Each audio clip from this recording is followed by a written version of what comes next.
Kioti CK2620, same as the 2610, except it's got LED headlights. I'm going to make a quick 50-hour service video, plus a couple extra things. All these 50-hour service videos are done by a bunch of guys with no skills that are retired and have way too much money and don't know anything, so I'll tell you what you need to know. Okay, first things first, pull it over here, it's level. We're gonna start draining the oil. We got 2 oil drains, everything's in orange. See there? And there.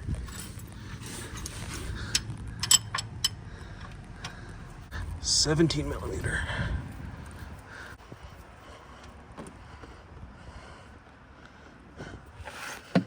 Yeah, actually still kind of clean. There you go, twin streams. 2 17s. Oil filter part number right there, right from the Kioti dealer. Okay, you'll need something like this or something like this.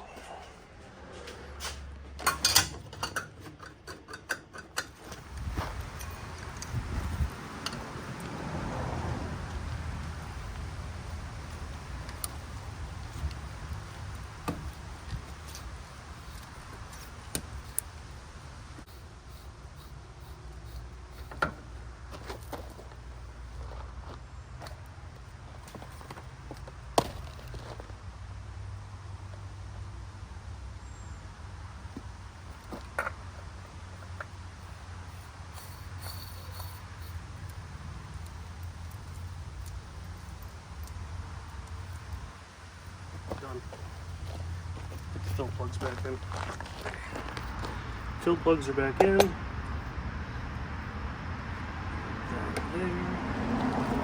That's my second favorite type of oil. I would have picked Rotella if they had it, but Mobil's fine.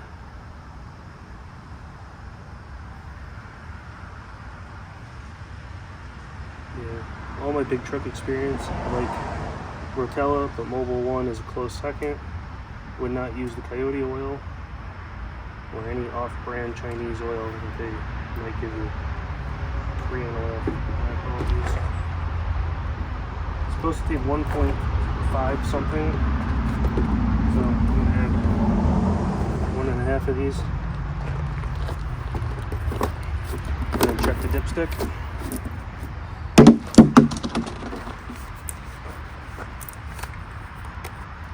It's like 6 quarts, so 4 quarts in each of these.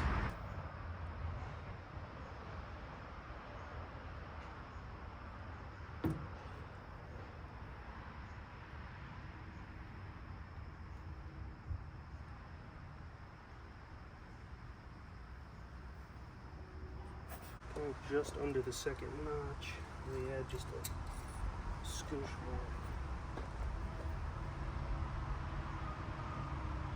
Gotta fill the oil filter too yet.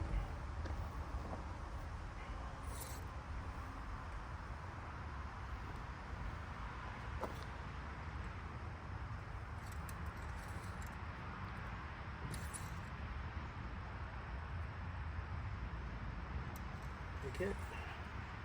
Should be good to start it. Check it again after it runs for a minute.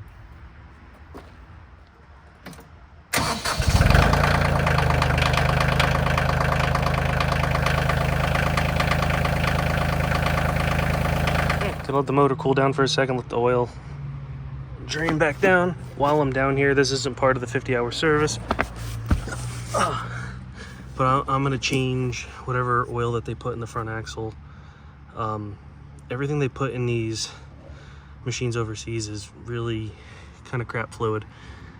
This should be gear oil, and they put the same hydraulic fluid, tractor fluid that they put in the rear end, and it's too thin and it causes leaks around the axles on both sides. So to prevent that, most dealers recommend putting gear oil in there, some 8090 or 8590 or something like that. So there's a drain here, a drain there, and a drain there. It should take 1.5 gallons of gear oil.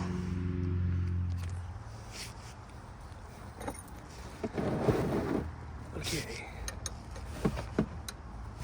14mm.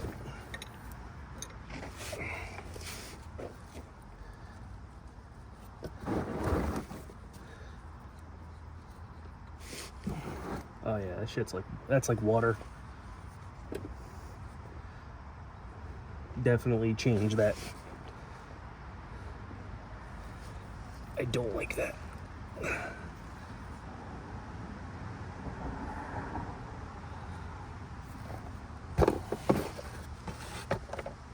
Just draining this hub while I'm here. Also 14. Just want to show that that's not gear oil. That's terrible. Alright, and then there's going to be one more drain there. So once one of these stops draining, I'll move the pan back to that side and catch it. Alright, so it's draining.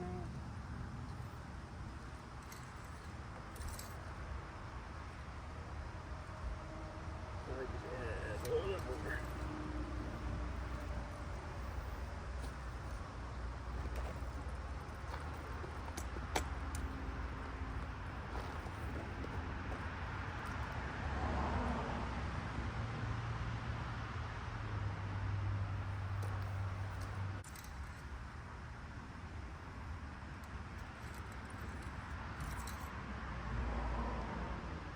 Perfect. I'd say it used 2.5 quarts out of this. So it's at 6.5 quarts. Okay, I should have a better funnel than that, but I don't. This is a gear oil I'm using. So let's start with 1 and then do the half and then see where we're at. Okay, dipstick is good. Put that in there. I put the jack underneath it and just to level it, making sure it was perfect. The driveway's uneven. But oil's filled, disc full. I'm gonna drain my pans and then I'm gonna start working on the hydrostat filter and then the hydraulic filter. Okay, before I forget, hydrostat filter is that part number. This is the other part number for the hydraulic filter. So this one's gray. And this one should be orange. There you go. Okay, while I'm here, I checked the air filter. You just pull that tab out, turn that, and then just yank the filter out, and that's how you change it. And then that always goes down. Super simple. This is the fuel filter, and it looks like water separator on the bottom. I don't have a part number on that. And then this is radiator coolant fill, and then this is the overflow. You want to make sure that's topped off. But that's all good under there. I'm gonna try and get a part number on the fuel filter and change that. Some people ask dumb questions a lot, so I'll save you the hassle. Pull that, hood comes up. Somebody's gonna ask. And then grill guard slides forward. Just want to line the holes up.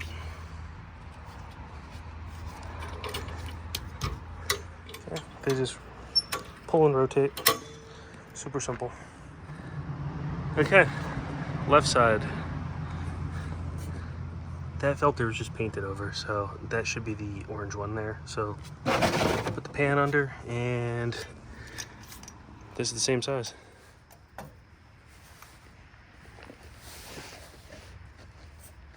Okay, that's a little tight.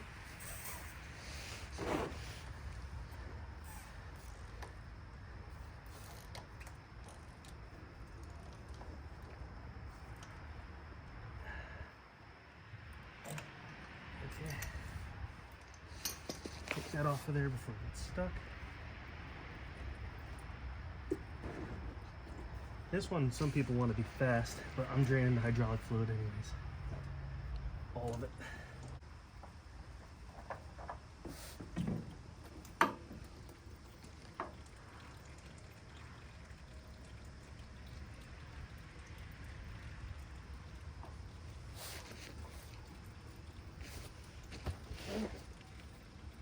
See, that looks like that.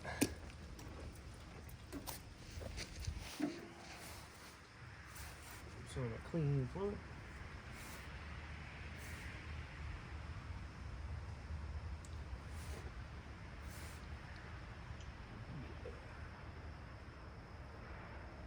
Good.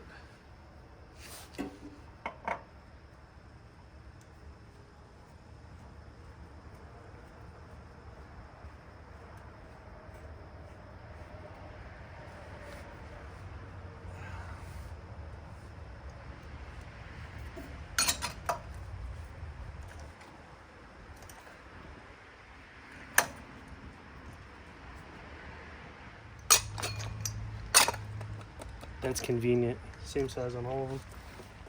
Bunch of loader hoses are in there. Yep, these are loader. Yeah. These are all loader connectors.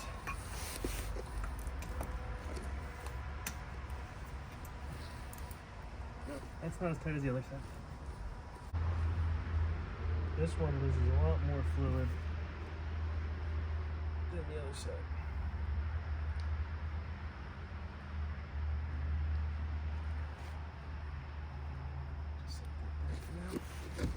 I'm going to let the fluid drain as much as possible from there, because then it's less to drain out of the fill point. It's probably going to fill that bucket, so I'm going to have another bucket there and then empty that one, so that one's going to fill right now. That's good. I'm not going to let that pan fill until it's about to overflow, but I don't know if it'll even fill that much until we open the drain.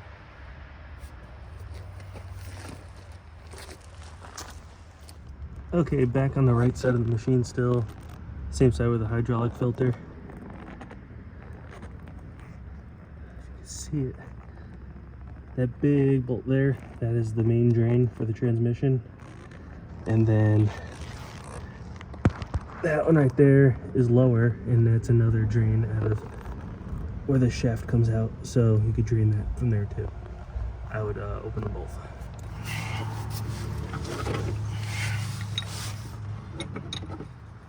$14 again for this one.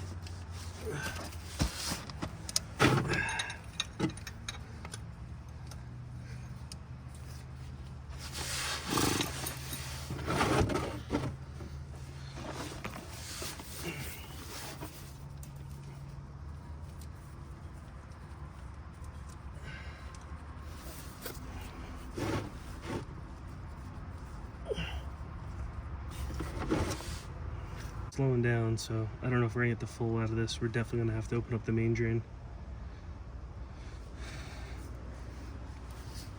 But that shaft there goes right to the front diff, that spline shaft. Okay, 30 millimeters is the big drain right there in the center. I am going to get the pan. I can't fit it through the back, so this might make a mess. So I'm not gonna film. Okay, drain plug came out. There's a big magnet on there. There's a little bit of shavings. That's expected, it's brand new. But that regular size pan I'm using, if you drain the front 14 like sump for the that goes to the front diff, dump the pan out into something else and then put the pan under again, it's more than enough to catch all the fluid. It's I thought it was an overflow, but it's doing pretty good. And then to fill that, this pulls straight out of there, but it's a bear, so I had to do a little bit of twisting. It was a little rough to get that out. But now I just gotta come up with something to fill that. And to refill that transmission, that's what I'm using. They sell this at Walmart. This is pretty good stuff. Now, they don't recommend for the 50-hour service to do the full hydraulic swap on the fluid for the transmission, but knowing the fluid on these things, it's not the best quality, and you get all that whining noise from the hydraulics. This should make that be quieter. So better quality fluid is always better. So I'll let you know if there is a difference, if I can audibly hear it, feel it, etc. Okay, so it took 2 of these. It seemed over full on the dipstick, that orange one. It's a little hard to get in and out of there. Just 2 O-rings, just pull straight out. So I cycled the hydraulics, the loader arms and stuff like that, and then I put it in gear, pulled it forwards and backwards till the filter's filled up, turned it off, let it sit. And it seemed a little low, so then I cracked open the 3rd jug and added roughly a half of a gallon, 2 quarts, and it seems fine. So I'm gonna run it, check it again. That's something you should monitor anyways, but it seems like 5 gallons full. We'll let it run and then add another 2 quarts or so. It's really hard to tell, the fluid's so clear. Not gonna lie, it sounds quieter instantly. All I did was pull forwards and backwards.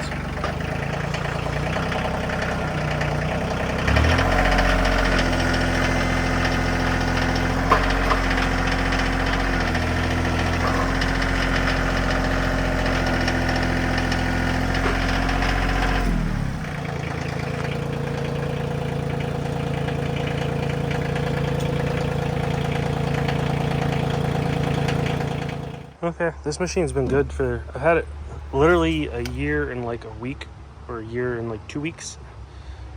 It's like 54 weeks. The only thing that's been a problem is this comes loose. I just took this off hand tight, and I gotta tighten that up.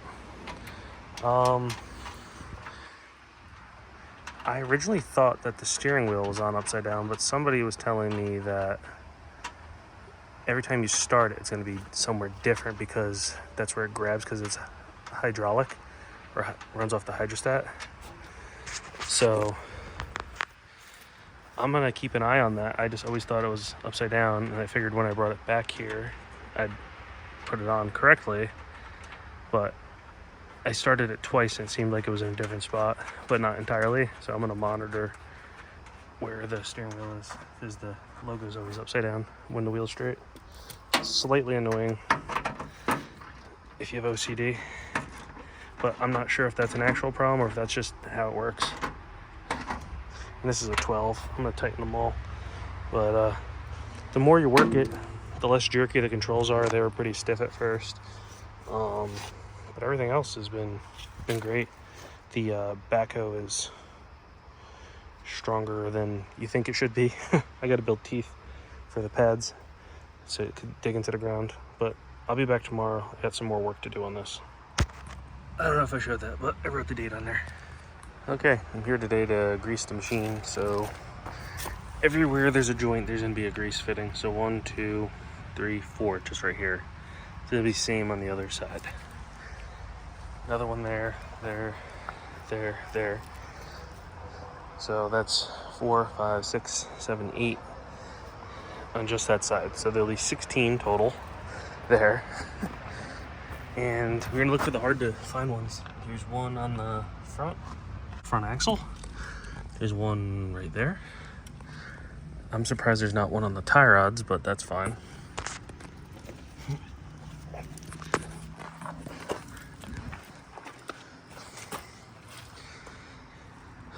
Okay, this is a subframe, so that's going to be rigidly mounted.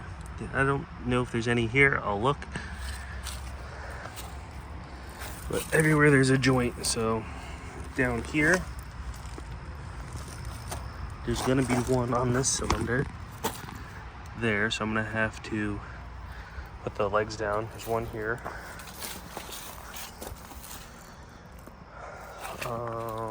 There's one here, one there, one opposite on the cylinder. None of these pins on this side. There, in there, up there. The rest are gonna be on the opposite side. So, there, there, there, there.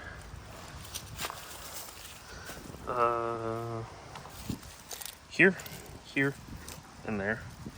Same as I said, there's gonna be one on the bottom, one in there, here, and here. And if there's any other ones, I'll let you guys know.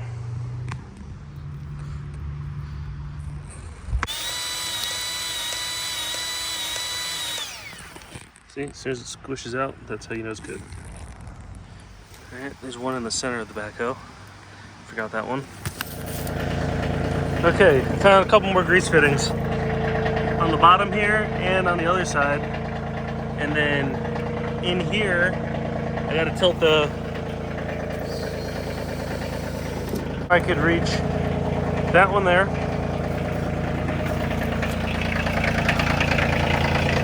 And then I found this one here. And that one there. And while I'm back here, I gotta get the inside ones. Okay, I forgot one more. The center pin. That one was very dry on my machine. But these other ones are really accessible if you lay it out. Not sure if I showed this one, but there's one fitting up in there. Not sure if I missed that one or not. But that's the That's the 50-hour service, plus some extra stuff, preventative maintenance, and all the major grease points. So that's that. If there's anything else, I'll update it in the description.